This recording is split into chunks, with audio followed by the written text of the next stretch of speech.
Segunda parte do resumo do livro Porquê da Vida de Leon Denis. Pastor Juan Casper Lavater, nascido em 1741 e desencarnado em 1801, foi uma das glórias da Suíça e destacou-se como teólogo da Reforma Luterana, médium, psicógrafo, filósofo, poeta, magnetista e fundador da fisiognomia, que estudava a personalidade a partir dos traços fisionômicos.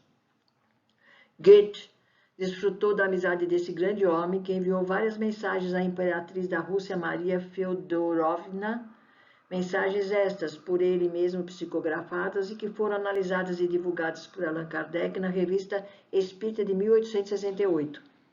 Lavater pode ser considerado como um dos precursores da doutrina, visto que ele morreu em 1801 e Kardec nasceu em 1804. Numa seleta biblioteca do castelo Grand-Ducal de Pavlovsky, onde o imperador Paulo da Rússia viveu com a imperatriz Maria, foi encontrado um maço de cartas de Lavater, datadas de 1798 e procedentes de Zurique. 16 anos antes, Lavater foi apresentado ao conde e à condessa do Norte, título sobre o qual o Grão-Duque da Rússia e sua esposa viajaram pela Europa. E de 1796 a 1800, Lavater dirigiu à Imperatriz Maria algumas cartas sobre os traços fisionômicos e sobre o futuro reservado à alma depois da morte. Nessas 6 cartas, Lavater estabelece que a alma, depois de deixar o corpo, pode inspirar ideias a qualquer pessoa que esteja apta para receber-lhe a luz e assim fazer-se comunicar por escrito a algum amigo que houvesse deixado na terra, a fim de lhe dar suas instruções. Algumas coisas escritas por Lavater nas cartas que eu achei interessante. Deus se colocou e igualmente dispôs o universo no coração de cada ser humano. Nossa felicidade futura está em nossas mãos, desde que nos é concedida a graça de compreender que só o amor nos pode dar a suprema aventura e que somente a fé no amor divino faz nascer em nossos corações o sentimento que nos torna felizes eternamente. Fé que desenvolve, purifica e completa a nossa aptidão para amar. Para nós, o livre-arbítrio dos homens é sagrado. Disso resulta a responsabilidade que temos dos nossos atos, seja qual for a influência a que obedeçamos. A crença nos espíritos vem desde a mais remota antiguidade. As divindades pagãs, a quem os antigos elevavam templos, não eram mais do que espíritos encarregados de espalhar a luz pelo mundo. Essas 6 cartas estão reconhecidas como autênticas e são as únicas que foram encontradas sobre esse assunto. Pode-se dizer que nelas está estampada a doutrina espírita, embora de um modo resumido. A reencarnação e a Igreja Católica, consideração de Leon Denis. A reencarnação está afirmada nos evangelhos, por exemplo, Elias que há de vir e outras mais. A doutrina das vidas sucessivas, que foi também doutrina de Platão e da escola de Alexandria, as correntes do pensamento oriental, Orígenes, Clemente, a maior parte dos padres gregos ensinavam a pluralidade das existências da alma, e muitos outros. Mas a Igreja nunca se pronunciou sobre a questão das existências sucessivas. No século XV, cardeal Nicolau de Cusa sustentou em pleno Vaticano a teoria da pluralidade das existências da alma e a dos mundos habitados, tendo a aceitação de todos, e foi aplaudido por 2 papas, Eugênio IV e Nicolau V. Então tivemos vários escritos na Igreja Católica a respeito da pluralidade das existências, dizendo que o princípio das reencarnações tudo aclara. Todos os problemas se resolvem, a origem e a justiça surgem no universo.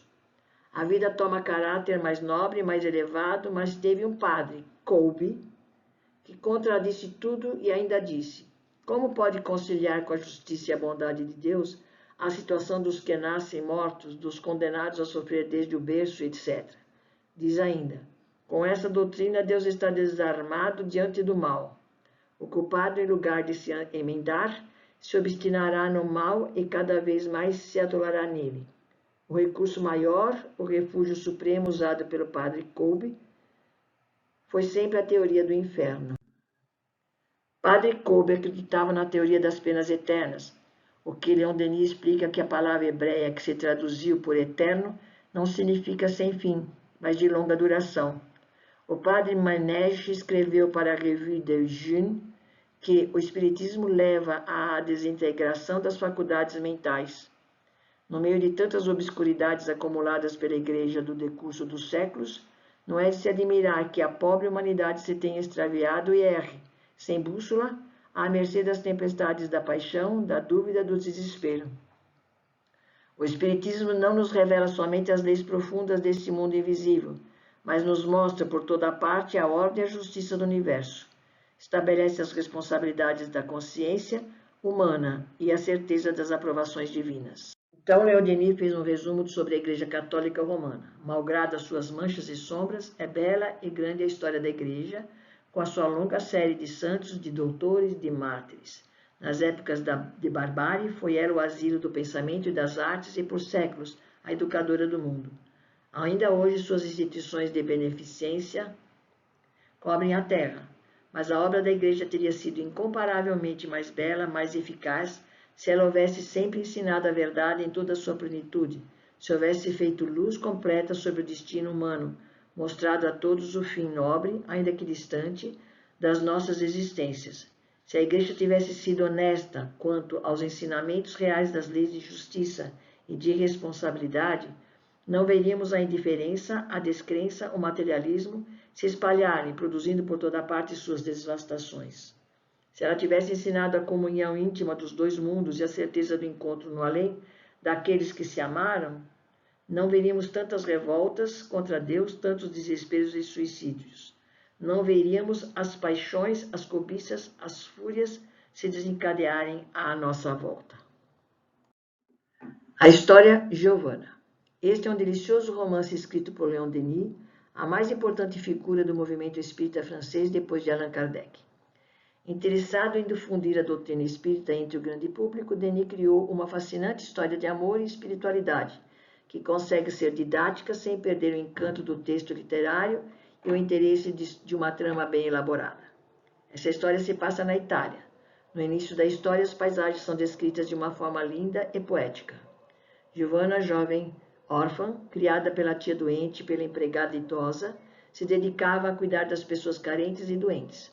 Numa dessas visitas a um casebre onde Marta, rodeada pelos filhos, jazia enferma, uma tempestade caiu sobre o lugarejo, fazendo com que o jovem Maurício Ferrand, filho de um exilado francês, se abrigasse naquele casebre. A partir desse dia, surgiu uma amizade linda entre os dois. Maurício teve uma educação esmerada, diplomando-se advogado, mas teve muitas decepções com as pessoas políticas e também com a religião católica, onde ele era assíduo frequentador, mas que após um tempo começou a querer saber por que as coisas deviam ser como a igreja ensinava, senão teria algo mais para ser aprendido. Com o passar do tempo, os jovens foram ficando mais amigos e conversavam horas sobre a natureza das coisas, e Giovanna, espírito evoluído, ensinava para ele o que ela via da espiritualidade e das viagens que fazia enquanto dormia. Com a fidelidade que tinham, resolveram se casar, mas uma semana antes a cidade foi abatida pela febre tifoide, levando consigo muitas das pessoas que por lá viviam, independentemente da dedicação física, material e moral da pequena Giovanna. Giovanna adquiriu assim a doença, onde veio a falecer, deixando Maurício revoltado, novamente amargurado, e sem as respostas que eram dadas por Giovanna, se fechou para a vida, ficando deprimido e com ideias suicidas. Até que um dia Giovanna apareceu para ele e explicou que eles foram noivos e viveram juntos durante várias vidas passadas, que um laço eterno os unia, que outrora, como ele se envolveu em combates e guerras, não podia evoluir igualmente a Giovanna. Então tiveram que se separar até que chegasse com igualdade na evolução. Explicou ainda, durante as encarnações dele sozinho, que ela esteve ao seu lado, ajudando-o e incentivando. Então, que ela tinha implorado ao Senhor que deixasse eles estarem juntos nesta encarnação, para ensinar a ele o bem e a verdade, mas que ela tinha um tempo limitado para isso. Que ela, naquele momento, tinha tido permissão para se comunicar e explicar que, se ele quisesse, ao sair dessa encarnação, estarem juntos novamente, ele teria que se dedicar nesta vida aos irmãos de encaminhada, ensinando-os que a existência não era adquirir bens efêmeros, mas esclarecer a inteligência e purificar o coração, elevando-se para Deus. Ensinar a ascensão dos espíritos para a perfeição, as vidas múltiplas e solidárias, os mundos inumeráveis, as humanidades irmãs. Mostrar-lhes a harmonia moral que rege o infinito. Que ele deixasse as sombras da matéria, as más paixões, e desse o exemplo do sacrifício, do trabalho e da virtude. Que ele tivesse confiança na divina justiça e pusesse mãos à obra, sem tardar, que eles, na espiritualidade, iriam inspirá-lo e lhe dariam sustentação. E foi o que ele fez, não se importando com os sarcasmos e zombaria dos céticos. Um dia ele iria aprender. E Maurício sempre dizia: o que faço é para obedecer àqueles que me amam e para me aproximar deles.